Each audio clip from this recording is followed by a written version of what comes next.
Ricardo Marcílio e Danúbio Neto estão na área. E o papo tá afiado. Taxação do Trump na China, bastidores tensos, tretas internacionais e, claro, polêmicas não faltam. Se você curte aquele conteúdo direto, com opinião sem papas na língua, esse vídeo é pra você. Então já se inscreve no canal e ativa o sininho, porque aqui é todo dia trazendo o que ninguém tem coragem de falar. O que precisa acontecer? Precisa a fábrica ir pra lá. Pra fábrica ir pra lá, precisa ter uma sinalização que isso não vai mudar, né? Não é um troço de hoje, sei lá, da noite pro dia, é? Não, claro que não, né? E, aliás, por exemplo, uma das coisas que o Trump fala... Porque assim, por que ele tá fazendo essa política? Tentando fazer aqui o advogado do diabo, vou defender o Trump, embora discorde frontalmente. Ele fala, por exemplo, hoje que os Estados Unidos têm uma dívida de 36 trilhões de dólares, que é a maior dívida do planeta. Ele fala que hoje existem muitos impostos no mercado americano e que poucos impostos para produtos estrangeiros. Então ele fala que isso é errado, porque é o americano que está tendo que sustentar os Estados Unidos e não as tarifas estrangeiras. Ele quer inverter essa lógica, reduzir os impostos e taxar mais produtos estrangeiros.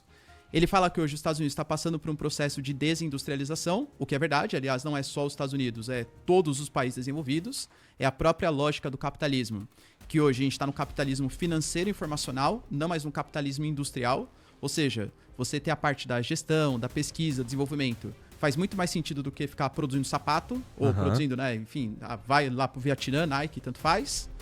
E ele alega também que hoje você pega aí, existem muitos países que sobretaxam exageradamente os Estados Unidos.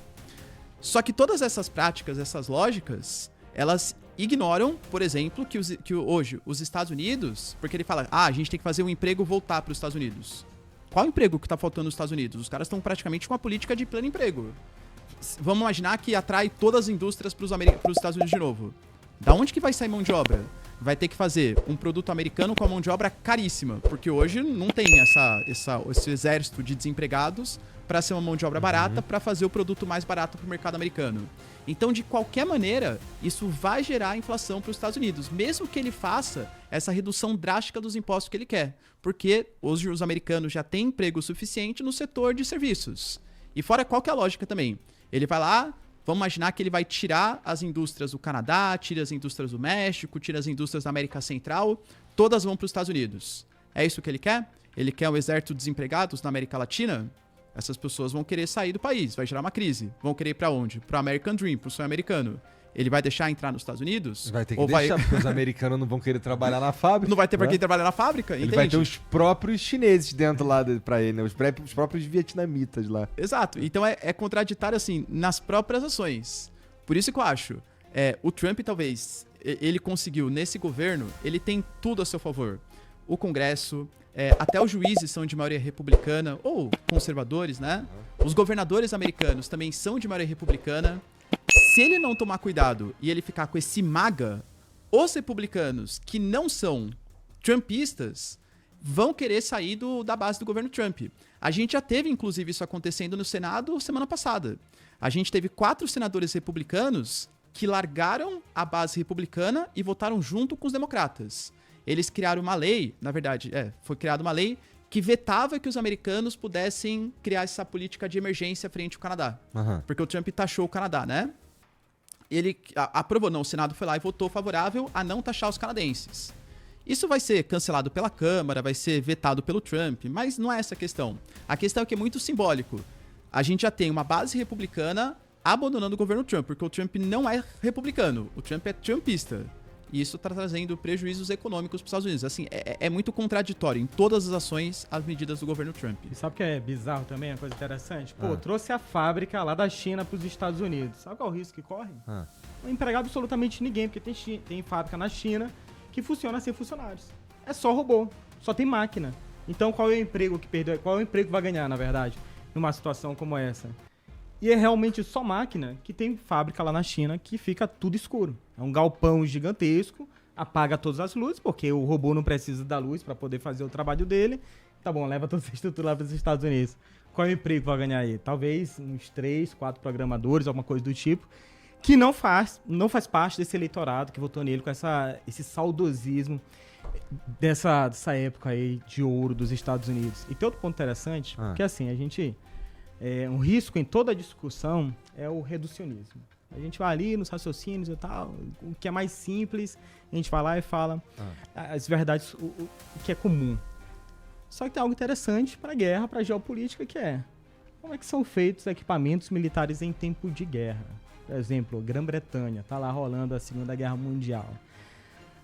O que tá rolando agora na Rússia, vai. Onde que são feitos esses equipamentos militares? Essa produtividade, essa produção maior, são as mesmas fábricas que já vinham produzindo ou fábricas que faziam calçados, faziam roupas, elas são convertidas em fábricas bélicas?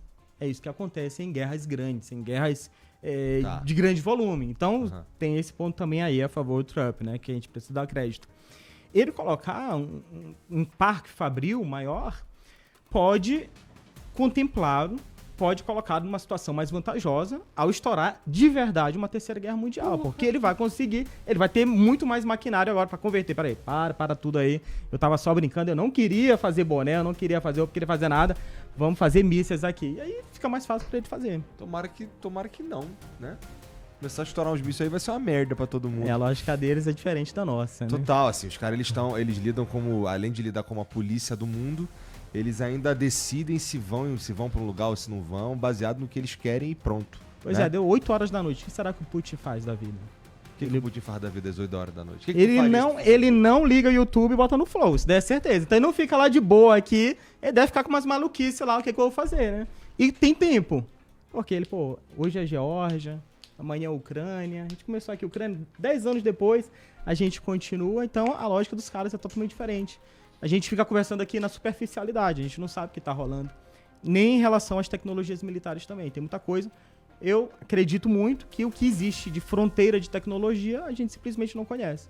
Inclusive, boa parte do que a gente acreditou, sei lá, no passado, que eram os extraterrestres, eram eventualmente testes militares que estavam rolando, e até aconteceu recentemente, né?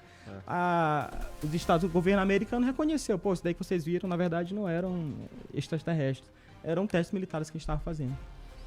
Voltando pro lance da guerra comercial, dá pra gente chamar isso que tá rolando agora de desglobalização?